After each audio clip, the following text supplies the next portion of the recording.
Welcome, welcome. This is Steve Stewart, co-founder of the Podcast Editor Academy, creator of the Podcast Editors Club Facebook group, and host of the Podcast Editor Mastermind Show. Today, we're going to be bringing you some very awesome data about some of the biggest podcasts. What are the biggest podcasts in the business category doing? Megan Dougherty is going to be here. She's got some keen observations to share. Her and her team dissected the top 100 self-identified business podcasts in Apple Podcasts and manually evaluated over 70 data points. Things from cadence, reach, sponsorship, branding, social media, all the things. And we're going to go over some of those today as far as it pertains to people who are supporting podcasters such as ourselves, podcast editors, podcast managers, podcast directors, podcast producers, anybody on the service side of podcasting. I think you're going to get a lot out of this. So I'm going to bring in our guest today, Megan Dougherty from One Stone Creative. Welcome. Oh, thank you so much, Steve. It is great to be here. I've been looking forward to this so much, to chat with you and with everybody who's here about my favorite topic, which is podcast data. Yes, data. We love data. And we're going to have time for Q&A. Actually, we might even have time for Q&A during the presentation piece, but I'm going to be asking Megan a ton of questions about this report that she put out, which you can actually get yourself. If you'd like to get the full report, go to onestonecreative.net/report. And One Stone Creative is, now it's you and somebody else. You're the co-founder, Megan. Who's involved in that with you? I am. So I work with a wonderful woman named Audra Casino. And the whole company was actually her idea. Her background's in broadcast audio. So she was on-air talent and a sound engineer in Dallas back in the 90s and early aughts. And we met by working at a marketing education company, which is what my background is, online marketing and digital business strategy. So back in 2017, we put those two things together and we started producing podcasts for business owners. So it's been getting close to a decade. Close to a decade. Looking forward to that anniversary next year. Yeah. So soon you'll know what you're doing. Soon will come. I think, after 10 years, I think we're ready to become for that instant success. That overnight fame. I think we're ready for it now. Excellent. All right. And she's also the author of Podcasting for Business. Let me get the full title in there. You can get the book here at the URL too. Podcasting for Business: How to Create a Show That Makes the Bottom Line Difference for Your Company. A lot of words. Which you can get at podcastingforbusiness.com/book. Or you don't even need the /book anymore, do you? No, you don't. And it's for the PDF version. The book is currently for free. If you'd like the digital version, you can still buy a hard copy, but the digital version is available for anyone for the bargain price of your email address. Yeah, I really enjoyed the book. You had it in segments and had these like action steps. It's pretty cool. I really, really appreciated it. For those who are looking for all these links and stuff, I'm going to have them here at podcasteditoracademy.com/SOBP, which stands for State of Business Podcasts, which is what we'll be talking about today. Megan and her team has a report from last year, just the end of last year, called the State of Business Podcasting. And you evaluated 100 of the top ranking business podcasts, and you came up with some really cool data. I like to think so. How many hours did that take to put all this together? It's a big lift for us in the fall. So we've been doing this this is the 6th annual time we've done this, and it doesn't take us as long as it did the first year, but it's still about between 40 and 50 labor hours, I'd say, between the research and the analysis is what we typically expect to put in. We do that over a period of about a month every fall. 40, that's not too bad. Of course, then you're taking the pretty data good and putting it now. together. Yeah. Yeah. Well, let me get the slides up here on the stage. And we're going to go to, this is what you would download if you go to, and I've got the link in the show notes at podcasteditoracademy.com/SOBP, State of Business Podcasting. We're going to go to this slide here. And I think I'm going to make it full screen.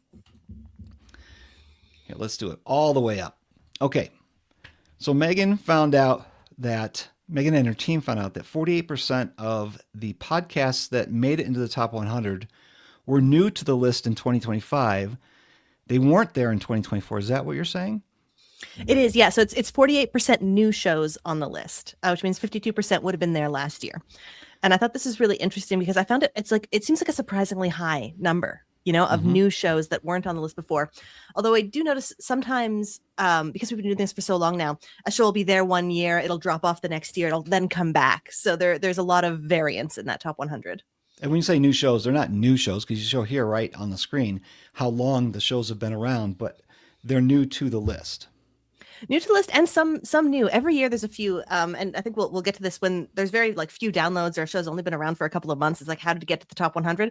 They probably employed a launch consultant who helped them get a top 100 launch strategy.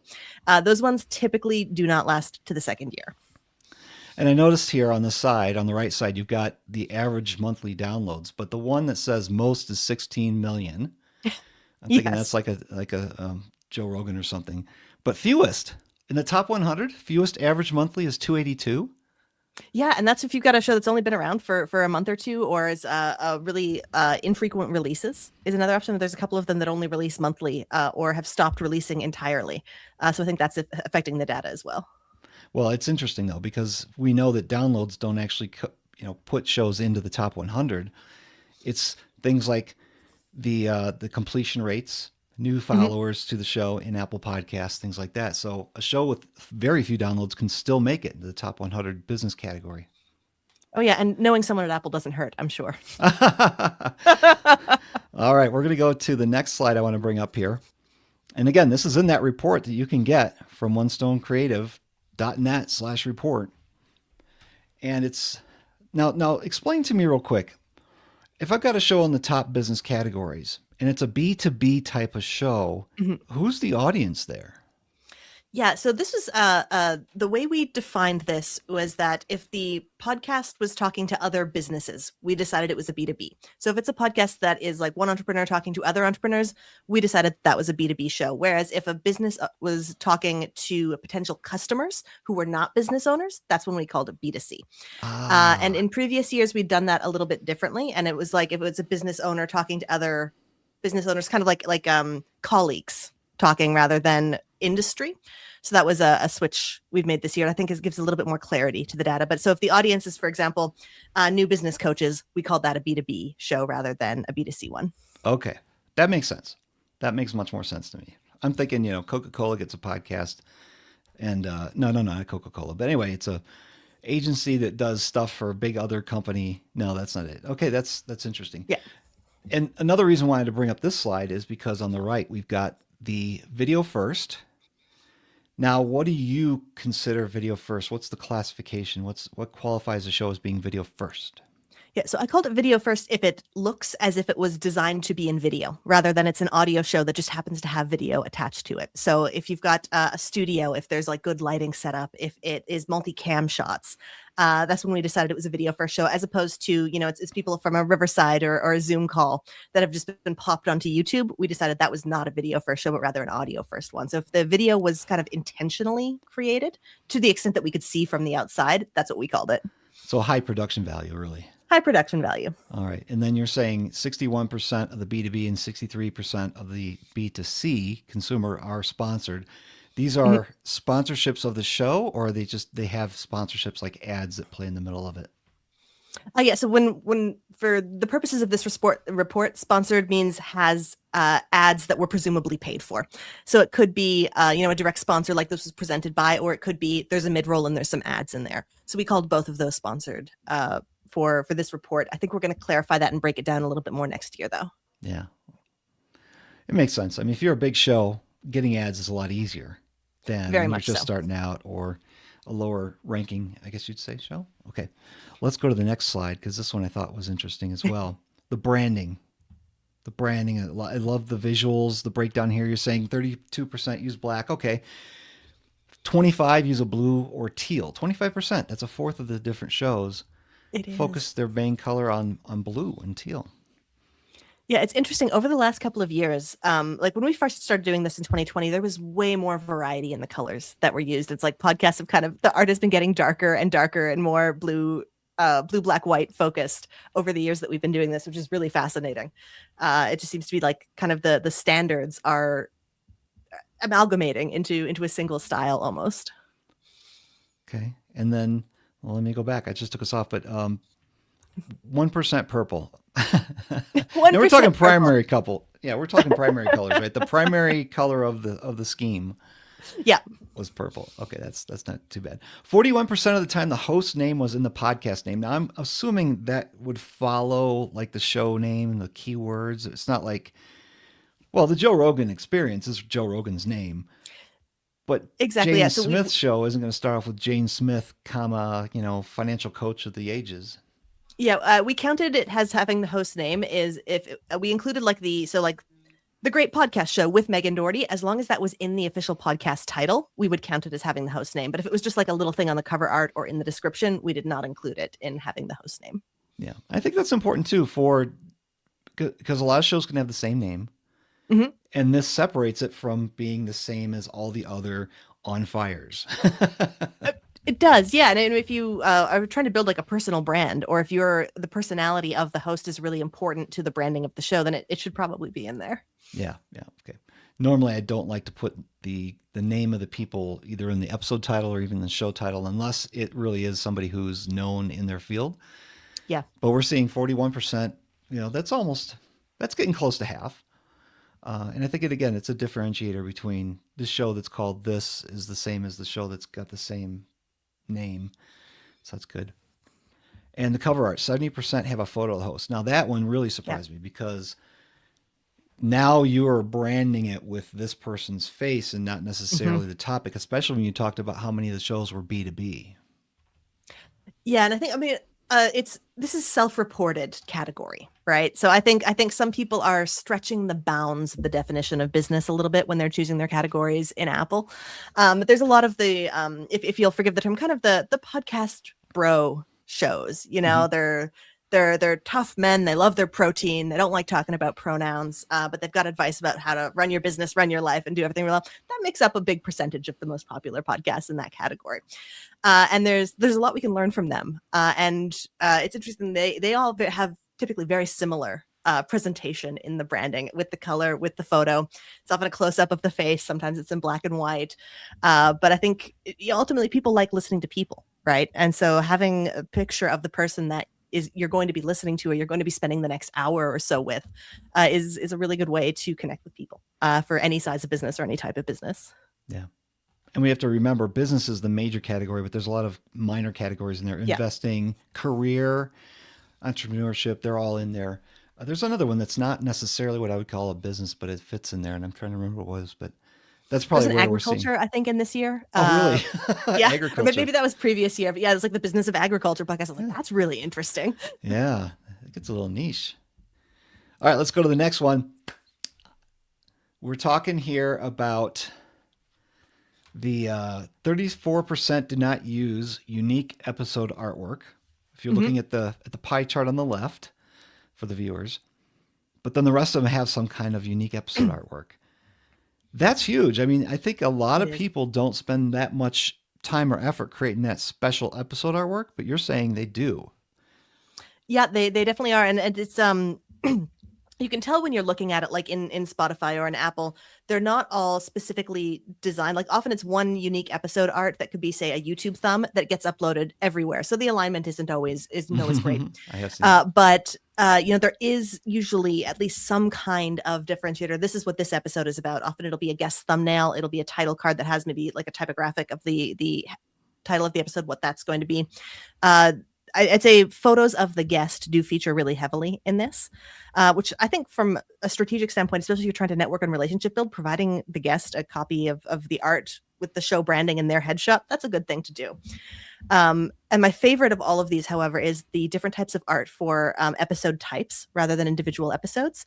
I think that's so smart. If you do like occasionally solo episodes, for example, versus like you alternate solos and interviews, differentiating those by colors, or if you've got a special series that has generally the same art but a different background, brilliant way to visually identify what type of show somebody's going to be getting into. I think it's very clever.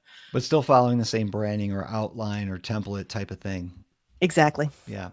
Do you believe, well, this is your opinion I'm asking for here, but and maybe you see it in the data, do you think that actually helps these shows to rank better than shows that don't? I think that's a good question, and it's a really hard one to ask. Yes, it's a hard one to ask about the data. Well, I think it brings up a really important point about this report and about the data, because kind of with the information that we're looking at and that we're talking about, it's not necessarily a formula for being a successful podcast. It's a snapshot of what successful podcasts are doing, but we don't necessarily know which things go into making them a top 100 show. We don't know like how many people work on those shows. We don't know what their advertising budgets are.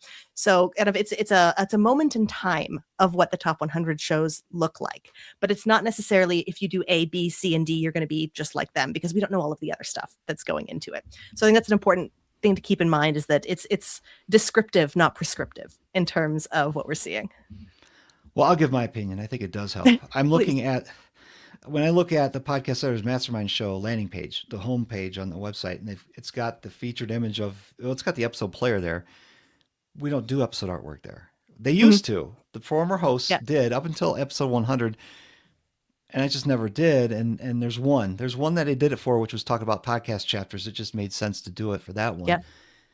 But the rest of them are just the logo. And I'm like, okay, this doesn't look as professional. It doesn't look as serious. And I'm like, okay, yeah, I need to fix that. So in my mind, I think it helps. I think it does help to make unique episode artwork. Now, if we do break down what the ones who are showing different artwork, you've got one, you got in the pie chart there, one slice is 29% is YouTube only. So if they got a video on YouTube that's got a thumbnail, doesn't necessarily mean the show on Apple Podcasts or anywhere else has a special thumbnail. That might just be the logo. Yeah. And I think it's a mandatory thing that you create a thumbnail for videos on YouTube. You just can't get away with it. Unless anymore. You want your face. Yeah. You use the same one every time. That's different. Wow. Okay. Let's go on to this slide here. Now we're talking about stuff that actually can impact the search results when people are searching for podcasts.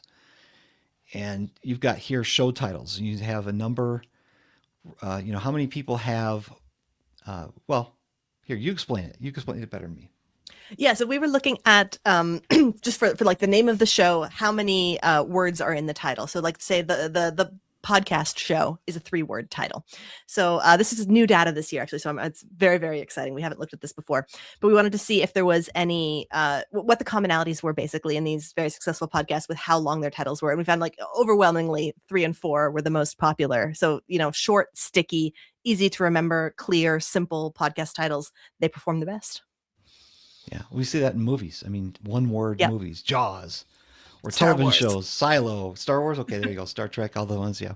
2 to 3 words makes you seem like you own that topic, but then it could be easily taken by somebody else too.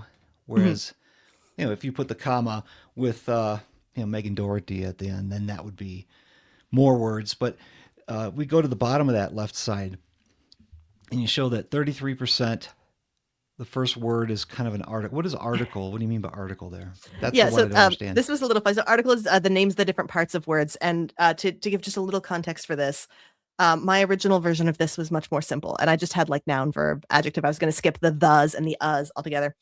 But my spouse has a background in linguistics. So I showed them the data and they looked at it and they're just like, darling, this is pathetic. Your understanding is shallow. So I gave them the data and they figured this out and they did the deeper dive into the grammatical parts of speech. And so the most popular title format all around was article. So like just a quick kind of transitive word like that, then a noun or a proper noun. So either like a name or a word like podcast or a show, and then another noun, usually show. So like the podcast show is kind of the podcast title that tends to be the most popular. Yeah, you got to get away from trying to use the word the. That just ruins search. But it's interesting. And yet it makes a nice sticky podcast title. The Power Hour. Yes, but okay. Okay, let's take this out here for a second. Yeah. That makes sense. But then I can say the Podcast Editor Mastermind Show, but not have the in the title. I mean, it might be on the logo. I'm going to say it all over the place, but the show title for search is podcast. And I'm already beating myself up with the word podcast. It's the first word, but Podcast Editor Mastermind Show. I'd try to stay away from the in the title. As far as what's going into the RSS feed showing, this is the name of the show. Yeah. I think that's going to help. That's my personal opinion. So when I'm helping someone launch, we're not putting the at the beginning of the title, but we're going to say it left and right if we have to. Yeah, I think I don't really have a problem with starting with the or a or a word like that. Just because if it's how you're always going to say it anyway, if it's how you're always going to write it anyway, I think from the usage standpoint, Yeah. I'm pretty comfortable with it. Okay. Wow, I really beat that one up. All right. Did I have something else I wanted to ask about here? Oh, and at the bottom here it says most popular title format Mhm, article. So the, a, whatever, plus a mhm. noun or proper noun plus another noun. Yep. So that would be like the Megan Dougherty show, Okay. or the Steve Stewart show, or There you go. that was just the most popular of all of the possible combinations. Okay. Well, the Steve Stewart show would never make it in the top 100. All right, let's move on to, I think we're going to this slide here. Again, you can get this report for yourself if you want to at Megan's site, onestonecreative.net/report. We see that the most popular format, I'm not too surprised, is interview. Mhm.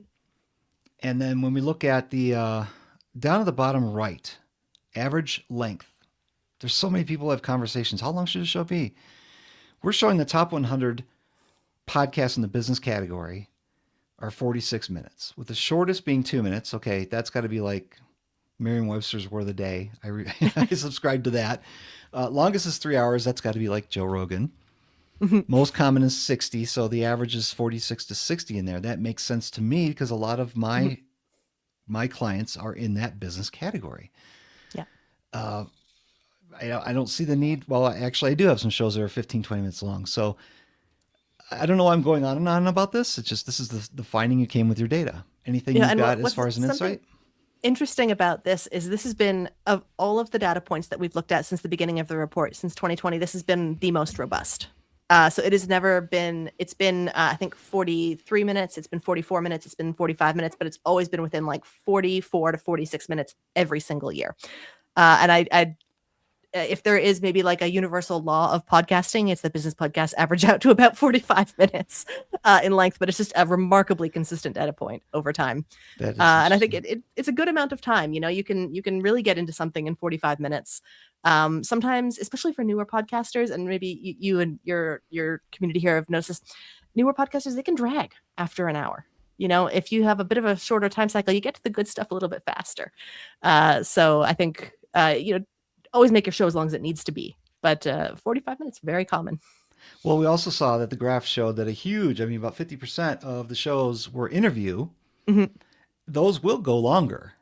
Yeah. Whereas the clients I have who do monologues, they are shorter just because, Oh yeah. like you said, how long can you listen to, to this show? And if it's one voice, how much information can you give? And it's usually scripted or structured in a way where it doesn't Mhm. take a whole lot for them to figure out what they're saying. But do you think that, let me go back to that slide. Do you think that, and this is your opinion I'm asking again, if so many shows are interview, could a show maybe stand out if they did a solo or, like a news show in the business category? That'd be fantastic. Something different. Would that make them stand out and be a little more successful maybe? I think so. I think, and it's interesting.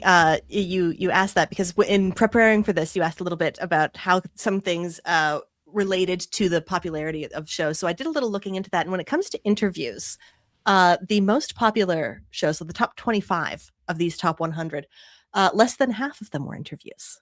And the interviews were more common the further down the list you got. I think it was the 26 to 50 listings had the most interviews at about 76%. So I thought it was really interesting. Among the very, very best podcasts, half aren't just interviews. Either they alternate formats or they're co-host or panel discussions, or they're solos. And I thought that was really, really fascinating. Okay, that is interesting. I'm gonna have to go look at the top 100 list again to see what shows they I mean, are. but no, it has changed since last October when we pulled the data, because that churn is going on all the time. Right, but I still think it's going to be Yeah. about the same as far as the type of shows that are still Mhm. getting the ones that are Yeah, I see. not overproduced. Go ahead. I love a solo or a co-host conversation, especially if like getting your own thought leadership out there is your goal. Like you've got to be talking yourself if you want your IP to be the focus. So I'm a big fan Yeah. of solo or alternating episodes. Or you could be like one of my clients who is one of the biggest shows that I've ever worked on. He's kind of all those. Every episode is all of those. He's got a Yeah. co-host, he's got a guest, he's got news. And he's got call-ins. So I think he's hitting all these. Yeah. In fact, on the Yeah. Friday show, he does a panel too. So, Oh, cool. there you go. Just do them all. And you can do it. You can make it. Moving on. Shows that start, they begin with a hook. Now, I guess what we're saying here, what you're saying in this survey is it's not just the static played every single time. Welcome to the Entrepreneur Fire Show. It's a unique recording per episode, and some have music, some don't. Some use a clip from the show. Yeah. Okay, and so we're seeing a lot Exactly, of yes. them that way. A hook, or sometimes people call it a sizzle clip, anything to kind of really get that first 30 seconds or so of interest in the episode. And this is a thing that's also been really interesting and changing over years. We saw kind of hooks get more popular for a little while and get slightly less popular, and they seem to be coming back. And we a lot of them are not necessarily like the clips from the show, still a very, very solid format, but more and more are the host introducing the idea personally with or without music before like the produced intro with the music, welcome to the show with the guitar. And so it's interesting to see. I usually recommend that kind of personal welcome from the host. It's a nice place to greet your audience. Yeah, I've got a client who does that, but it's only like 6 seconds. She asks a question or poses something and then answers it with another couple words like, having a problem with this? This is what's going to happen. Or, she does it really well. Yeah, that's great. And just bam, hits you with it. It's really great. What's interesting to me here as well is that 42% do not start off with a hook. So it's not saying that you will be in the top 100 if you're doing this. You can be in the top 100 with just starting off with the same, welcome to the Entrepreneur on Fire show. And I'm sorry I keep picking on John Lee Dumas. I shouldn't be doing that. He can take it. I think that's interesting because sometimes like there's some of the things that we notice here, like well, I'm sure we're about to talk about minimal editing or shows like just starting, like just dumping you into a conversation without any preamble. I'm just like, why? But some of these hosts are famous if they can do anything and they're going to be in the top 100. They came into this famous. So that's important to remember as well.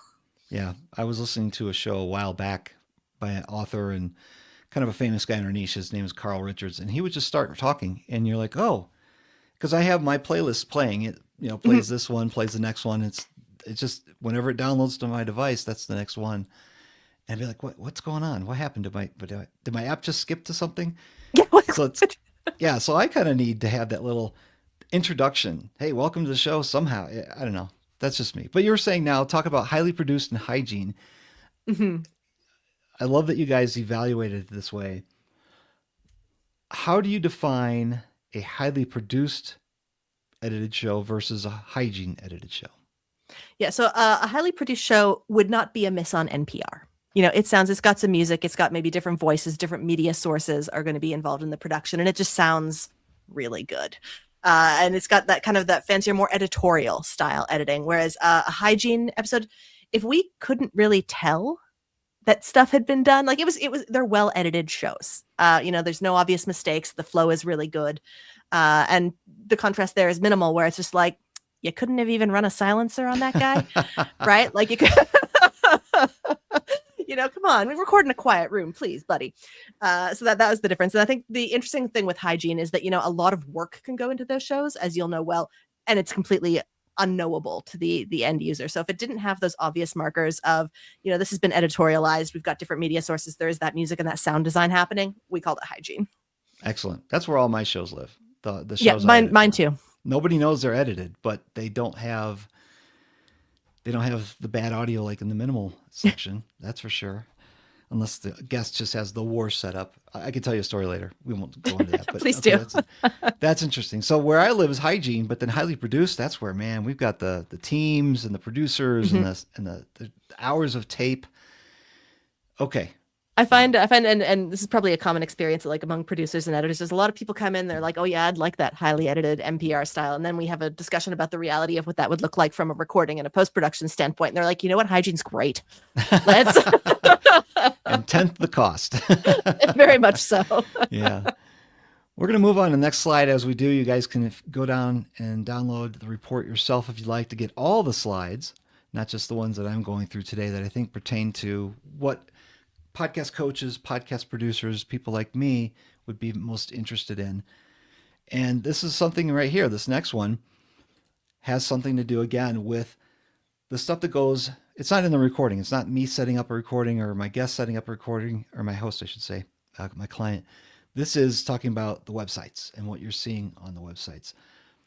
I want to get your impression or your opinion on this slide as far as the stuff on the left-hand side. 17% podcast only website, 59% have episodes on individual website pages, or what we might call blog posts, and then 21% provide a transcript, which could go under either one of those. Mm-hmm.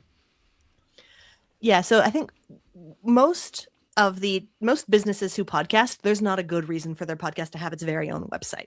If you have someone who's interested enough to go to a website to read the show notes or do something else, you want them where they can also book a call with you and learn about your services, right? So like, I think for most businesses, it makes sense to embed your podcast within your existing business website. Unless, of course, it is, kind of an offshoot, or the branding is a little bit different, or maybe it's, a project that one advocate within a company got that isn't really associated with a larger organization. Those are good reasons to have a podcast only website. But I think, for the most part, it makes a lot more sense to have podcasts on main websites so that when people go there, they're in that ecosystem. And from an SEO and a content repurposing standpoint, please put episodes on individual website pages. Each one should be a blog post, or come on, you got to be able to find it easily. You want the internet robots to be able to find it easily. And there's just no good reason not to make use of the content on individual website pages. Yes. I believe in that very strongly. Yes. And that's where you could put like just a 2-paragraph summary, maybe some key points in the show notes, the description, with a link back to the blog post, which has everything you want. Yeah. Images, videos, emojis, the artist, the host's bio, all of your social links, where to get the newsletter, all that stuff. Agreed. Totally agreed. Yeah. And then on the right-hand side, I'm going to have to make this bigger here. You've got the podcatchers. Obviously, Apple Podcasts you're showing as the number one. Of course, you're looking at the top 100 business podcasts in Apple Podcast. Yeah, and more specifically, what we're looking at here is on the main podcast page on the website. What are the podcatchers that are being linked to? Oh, so just like icons and pointing to. Exactly. So it's like, what are the subscribe options on the main podcast page? And these were the results. So Apple, of course, still the most popular. Spotify catching right up there. YouTube's had a meteoric climb over the last couple of years. Yes. And most of the smaller ones have been dropping off. So I think we're kind of seeing this conglomeration of the condensing of options into just the big players, which is new and shocking and has never happened in history before. What I think would be interesting is to put up the main 3, the Apple, Spotify, and YouTube, and then have a final link that takes them to a Podlink page, which has every single audio listening app available. You've already got YouTube covered with that one link for the video, and Spotify, if you're putting your video on Spotify, you've already got that covered. So it really covers almost all the bases. And if they're on your website, you're either converting someone to be a podcast listener, or they were listening to the show already and they're coming here for the resources. So you don't need it for them, but for the new people, and of course to show that you're in all the places. That YouTube branding, I mean, got to have that. And Apple's logo, I mean, got to have that. And Spotify, got to have that on the site. Makes you look big time. Yeah, I was surprised by how many this year had no links to different podcatchers. Like 38%. That was new this year. That was very, very interesting. That's sad. I have to look and see, what shows might not be. Why wouldn't you have one? If you were the New York Times, maybe. But yeah, but even like the NPR and the TED shows have their links. So it's just it's an interesting choice. Yeah, I feel like that's typically it's the ones that are biggest on YouTube. So like some of these video first shows, they're really TV shows. They're TV shows that live on YouTube that have an RSS feed. And so I think that plays into, and that kind of skews the data a little bit. So then are they bringing people to the website from YouTube? They're discovered on YouTube, or I guess, or the website just exists for people who somehow, for some reason, looked them up, or maybe wanted to buy a T-shirt, or wanted to join the membership. But I think most of their audience and most of their engagement lives on YouTube. Yeah. Okay. Different purposes, different goals. Moving on to the next one, talking about show note style. I've always loved blogging. I've always loved the SEO behind all the things that you can do with a blog post. You've got on here that 33% use 1 to 2 paragraphs in their show notes. Now, is this specifically the show description in Apple, or are you talking about what might be on their website? Yeah, so we to determine this, we look first to the website if it's available. If not, we usually check Spotify is where we'll most easily find the information. So it could be on either, but we kind of the deciding vote is what they have on the website, and it's kind of getting shorter year over year. Yeah, see, I thought this was the episode description in the apps, which then directs you to a longer. It usually is. Often post. It's the same, but if they were different, we went with what was on the blog or on the website. Okay, then you got 26 have description plus bullets, but 23% minimal 1 to 2 sentences. I mean, yep. A top 100 business podcast has 1 to 2 sentences. 23, almost a fourth of them. Isn't it wild? I feel like so that's wild. just it's like throwing me. It's throwing me for a loop. I don't get it. It's an opportunity that's missed.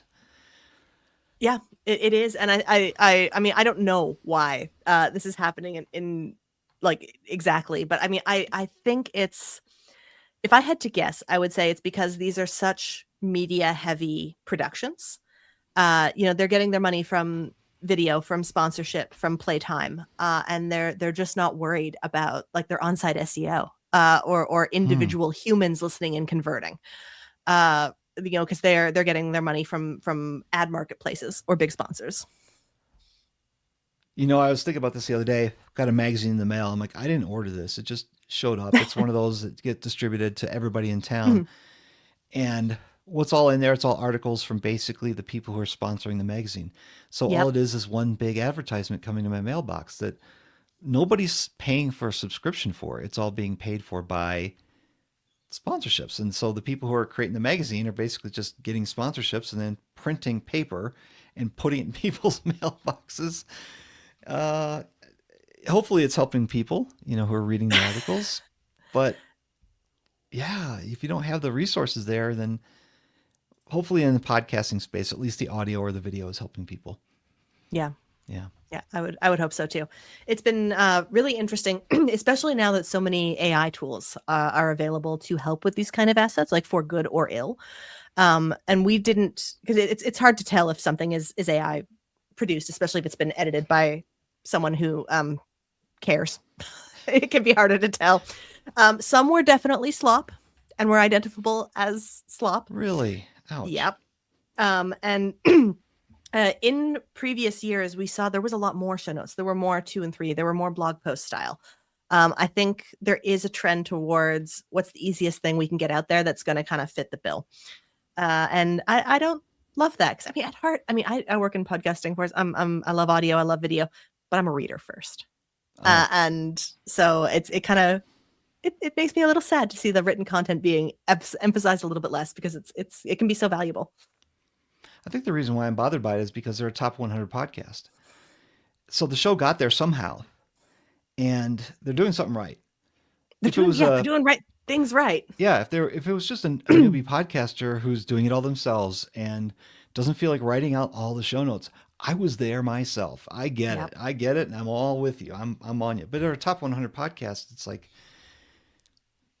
it's kind of like, are you representing the medium properly? But I shouldn't think that way. I mean, it's they're the top 100 podcasters. They're not the top 100 passionate podcast industry people. So is 100 too big of a list then? Should we cut it down to 50? That would save me a lot of time. All right, let's move on to the next one here.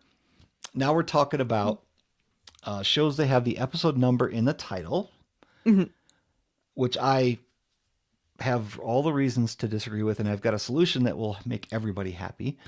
And then 59% include the guest name. Hey, I get that, and that makes sense to me as well. Do you see anything in here that's noteworthy that you got from the data that you were examining? Just something that'll make you happy, I think, Steve, is that the episode numbers in the title are down from 45% last year to only 30% this year. So it seems like the trend is going away from episode numbers and titles. Okay, all right. And I'll give everybody the solution that one of my clients actually had a listener who suggested this. Because we were trying to, Apple doesn't want the episode number in the title because there's the Apple title, Apple episode number tag, which we use. But we do put the episode number somewhere. It's at the beginning of the episode description. I like that. So if you say, hey, go check out episode 123, and I'm in the app and I'm scrolling through, I'm going to see episode numbers. I'm going to be able to find, even if there's an episode title that knocks out the whole description from the list view, I'm going to find one or two, and I'm going to be able to hone in on it pretty quickly. That eliminates the whole episode numbers at the beginning, which takes up valuable real estate and ruins search, or putting at the end, which a lot of people can't see because, again, the title gets truncated. So what's the benefit you only have there? That much space. Yeah. So episode No, I like that because numbers like can be helpful. Like especially if you refer to past episodes a lot, it can be really easy, like so much easier to say go to number 231 rather than, find my conversation with Jane Doe about widgets. But yeah, they're it's also a matter of, I always find like, episode 27 is not nearly as impressive as episode 531, right? So it really changes how that looks, I think, as you get up there in numbers. Yeah. And by saying the number in the, hey, go reference this episode number, if you're using some kind of a redirect plugin like PrettyLink or redirect on a WordPress website. So my podcast that I did from 2010 to 2015, I use episode numbers, but that wasn't the URL. It was a redirect. So if I say go to episode 123, they can go to moneyplanswest.com/123. I said it. They can read it. They can link on it. It's all there. And if they're scrolling through the library, it's in the description. It's at the very beginning of the description. So we'll take up the characters there, which nobody uses in search anyway. I just think that's the best solution. We've been doing that for one of my shows for maybe 7 years now. It's been fantastic. Yeah, I think that's a really elegant solution. Yeah, thank you. All right, what's the next one? It's going to be a surprise, right? Where are we going? We're going to this one here. And we've got just a few more minutes. We'll open up to, I've got some people in the chat. Sorry, didn't see this here. We got Matthew. I don't think numbers and names is a huge amount of value, but there are cases where including the number works in the title. For narrative podcasts, for example. For narrative podcasts. I think that's a great point. Like if there's a narrative structure that if people need to listen to episodes in a certain order in order to kind of understand what's going on, I think, you better put the numbers in there. That's very worthwhile. Okay. I would call that seasonal in my brain. I don't know why. Or a series of shows. That makes total sense. Here's another one he's got. I also don't think the number reference being important to include the number somewhere is a strong argument to include it. This is something that can't be optimized and become a golden rule. Well, this is the world of podcasting. The answer is it depends. So some shows will benefit from having numbers at the beginning of the title. I think we can get away with it the way I described in most cases. But yeah, serial shows or like he said, what was it? Narrative? Yeah, narrative shows, narrative podcasts, where they've got the series of you got to go in this order. That makes sense to me too. Thanks for being here, Matthew. Appreciate it. Anybody else have any questions? Throw them in the chat. We'll bring them up here. We've got just a few more slides I want to go through. This one was talking about video. Okay, we've got the first item there. It says 58% video first shows. That was talking about the filming of it. And what you saw was it was very forward as far as being produced for the visual element. And 97% of these top 100 shows, which I guess you'd say is 97 of them, have YouTube channels. That's a lot. I guess they all... Yeah. Did you determine they had a channel just because they had a channel, or it was because their episodes were on the YouTube channel? No, we just looked for if they had a channel. So there are some like businesses that have top 100 podcasts that don't put their full episodes. There were a few that didn't put their full episodes on the channel. And then there were some like bigger agencies or networks that have one channel for the whole network. And so they've got, their playlist for podcast A and their playlist for podcast B. We counted those among having YouTube channels. Okay. Yeah. I cannot dispute the importance of video and how everybody keeps talking about you need to have video. I discount the word need, but I'll tell you what, it's inexpensive to do video these days compared to 10 years ago. When we used to record Skype video calls, come on. Now we got Riverside and Descript Rooms and Zencaster, and you could do the OBS. You could capture yourself, Twitch. Yeah, I think video, I mean, it is important. It's becoming more and more popular for a reason. It's it gets the engagement. It's better for conversions. You get the knowing, liking, trusting faster when you've got that extra sense being input. But I still really do also believe in audio only shows, especially if adding video adds too much friction. And it's not just in the post production. It's do I have to put on makeup for this? Do I have to mess with my lighting? Do I have to make my background look more attractive? Do I have to worry about if any of my guests are feeling any of that? If I have them, is that going to add friction or difficulty for them? And I think for some people, it's just like if it had to be video, it wouldn't happen. Mm-hmm. And so in those cases, I think, yeah, go with an audio show. Like if your main goals is to like connect with people and like build relationships, for example, you can do that in audio just fine. And maybe you can support your show with video, like by doing like purpose recording shorts or something like that to get in on the game a little bit without making your whole show video.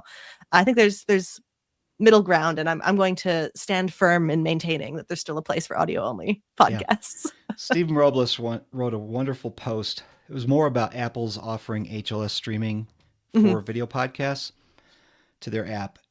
And he made some really great points about, well, if I'm going to go video first, he mostly listens to audio podcasts. Here's the guy who does video. He's strong in video in every manner of the word. But he listens to audio podcasts. He's like, I don't want that experience to be diminished because of video. Very good article. I should probably put that in the links in the show notes, which I'll have. Later on, I'll put it in the show notes, which will be at podcasteditteracademy.com/SOBP. Podcasteditteracademy.com/SOBP. Bookmark that and come back to it. We'll keep going with the slides here. I don't think there's anything else here I wanted to bring up. If you saw something important, we should probably bring it up. But I'm going to move on to social media. No, I don't want to talk about social media. I don't. You know what? I'm just going to take it away. We're done. We're done. We kind of do that part of the research resentfully as well. Well, is there something maybe that stood out that you thought, okay, that's clever, or that looks like a best practice? One interesting thing, and this is more of a year-over-year trend than was unique in this data, is it seems like in terms of at least business podcast promotion, the number of social media platforms being used by each show is getting smaller. They're using fewer channels, but they are posting on those channels that they are using more frequently. And so I thought that was a really interesting kind of outcome from this year. In previous years, it would be like, okay, no, you're going 3 times a week on LinkedIn and on Instagram and on Facebook and on YouTube. But this year it's like, no, you're going, twice a week on Instagram and 3 times a week on YouTube. And that's pretty much it. And it is interesting to see how that trend is changing. And it's like people are focusing more on a smaller number of platforms, typically with short form video. I think that's a good thing. I think we're also seeing that people who have been, again, we're talking about business podcasts here. We're not talking about the 2 guys in the basement drinking beer telling stories. We're talking about business podcasts as they have a purpose for doing the show in most cases. They're putting the effort behind it. They might even have a track record. I know you said 48% of the shows in the list this year are new to the list this year, but they're focused on making an impact where it makes sense, focusing their efforts in the strongest points, which if on social media, it's going to be that face-to-face, or I'm sorry, not face-to-face, excuse me, where they can get their face in front of people who are viewing it. Yeah. I see it with my clients as well. That's very interesting. I'm glad you brought that up. Yeah. And I think there is just a little, I can't be the only one who's feeling a little bit of social media burnout. It's just like, I'm really restricting how much time I'm spending on these platforms, both in my personal life and in my professional life. It's so much. Yeah. It's got to end at some point. I was a diehard Twitter fan, even through the changeover to X. But after a couple of months, I'm like, it doesn't feel the same, even though I didn't really notice a difference. So even I stepped back from social media, most social media channels. Because you brought up X, because we've been doing this since 2020, it was, for me at least, wildly interesting to see how the Twitter/X behavior changed over the course. And how, so yeah. Tell us more. Back when we first started before the takeover, everyone was on Twitter. Every podcast, like 97% had Twitter accounts, like 80% of those were active, like really, really high usage of Twitter. The year after, as soon as the takeover happened, it dropped to like less than 70% had accounts. Most of those were inactive. Like there was a lot of major brands that were distancing themselves immediately. And it was really clear in the year-over-year data around Twitter X. you are who you hang with seems to be true on social media. And it became a less safe place for a lot of brands to be, which I just thought was so interesting. I think a lot of people said it was very political over there and negative, and I think by changing ownership, it just kind of put a bookmark there and said, yeah, definitely. It felt like that to me. Yeah. It's like, no, it's still Twitter. It just doesn't have the blue logo and the the sound effect. All right, I've got being on Twitter was cool. Is being on X cool? I don't know. Do you remember here? Let's take a side tangent. Do you remember when X.com redirected you to PayPal? Oh gosh, it was like 15 years ago. Do I remember that? No, I don't think I remember. I know that it was a thing, but I don't think I don't remember actually experiencing it. Yeah, I remember discovering that one time. Like, oh, cool, because I got to send somebody, a payment for this thing I bought on eBay, and we used PayPal. Boy, am I dating myself? Yes, this white in the beard is real. Matthew comes up and says, "You don't need video. It can be useful. Strategy needs to be the first question before utility. Is video important to your podcast success, and why? Those are the questions to ask. Video for discovery kills show quickly." Because that's the opposite of what we're trying to do. That, Matthew. Yeah, we got more here with the social media. Oh, we're switching over to social media now. It sounds like you've measured activity. How is the activity related? Let me say it again. How is that activity relative to the success of social media to create listeners and watchers? Ooh, that unfortunately, at least to the best of my knowledge, is unknowable because I don't have any visibility on what, say, conversion is from these shows, social media platforms to their podcast listening platforms or to their YouTube channel. So I don't. I would love that data, but at least I don't know of a way to get that without asking people to self-report. And most of these top 100 podcasters are way too famous to talk to the likes of me. So that would be really interesting to. I wonder if there's any information we can glean from the other slides that I wasn't showing, but I'm showing on the screen right now as far as your social media survey data that you put together. At least what they're using, where they're at, how active they are. That's all in here. So that could be helpful. Go to one. Let me start that again. Well, this will be an edit point in the audio version for sure. Go to onestonecreative.net/report to get the full report. I only went through some of it on the screen. I didn't go through it all with Megan because I wanted to respect her time. I appreciate you so much for doing this. Now, every year, you put on a webinar series. Why don't you tell people about that? Every year, so we do this data every year, and every year when we release the official report, we do a live run through of the data. And for the last number of years, it's been at the Podcasting for Business conference, which I ran for the first 3 years, and I have since handed over the reins to Tom Fox of the Compliance Podcast Network. But the data is always going to be released with a keynote at the Podcasting for Business conference, which you can find links to pretty much everywhere that I am. But yes, we always do a walkthrough of the data as we produce it every year. All right, we have another question. Great. I should have said, Matthew, join us in the stream here. Do you take a health check on podcast progress and happiness from businesses in the report, whether they would or would not continue next year, et cetera? This is thank you for bringing this up, Matthew. It gives me a chance to touch on methodology. So I'm not actually in touch with the podcasts in this report. All of the data that we're looking at is what we can see from the outside. So it's we pull the top list usually in mid-October from Apple Podcasts. What's the top 100 business podcasts? And then we look at things that we can see from the outside, or that sometimes using a tool like Captivate or Podchaser in the past to get like their basic download numbers, gender, that kind of stuff. And then we look at their websites and we listen to episodes and we look at their social media accounts. And that's how we get this data. So it isn't really a survey in the sense of we're asking these businesses to self-report on all of these different elements. We're just going to their websites and to their social feeds and filling in the data manually.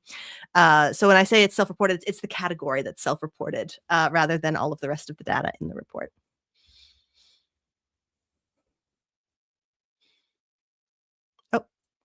Steve, we've lost your audio. Oh, might help if I unmuted myself. I took a drink there, and of course, when you take a drink, it's nice not to gulp in somebody's ear. It's a podcasting trick, I know. You can visit Megan and all of her stuff over at onestonecreative.net. You can get the report at onestonecreative.net/report. Megan, I appreciate your time being here. Is there anything else that's coming up that we should know about that you're doing? Because you're doing some really cool stuff. Thank you. Well, this year's report is going to be coming out probably in November of 2026. So, of course, that is coming. And in the meantime, if you download a copy of the report or you decide to download a copy of the book, you will be informed of an AI internet robot schema workshop that I'm going to be hosting in early May to help tell all of the little creatures that roam the internet exactly what your show is about and what individual episodes are about. So that's next on my list of cool data-oriented things to be working on. And maybe you'll create an agent that'll help do the survey for you. So, 48 hours. Oh, no. Still manually checking everything. I respect that AI. I tried to use AI to help with some of this just to test it out. I'm not a big fan of most of the current uses of the AI tools. It counted numbers in a column wrong. It was just easier for me to do it or to have team members do it and know that it was done correctly than to have to go and manually recheck everything. So, do you have a journalist background too? I've got journalists in the family, but no actual background. Okay, because what you just said made me think you were a journalist. So I just believe in fact checking. I'm happy with you saying that.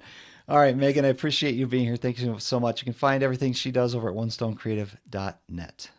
Steve, thank you so much. It's been a pleasure.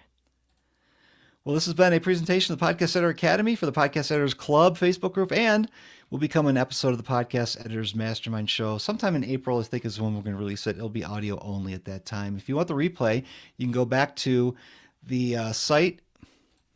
We've got it posted at podcasteditoracademy.com/SOBP. SOBP stands for State of Business Podcasts. And that's where you can find, I'll have more links there too, now that we've discussed a few more of the things for you available there. So I appreciate everybody watching. Thank you for joining us. Hopefully I'll do another live stream soon because this one was awesome.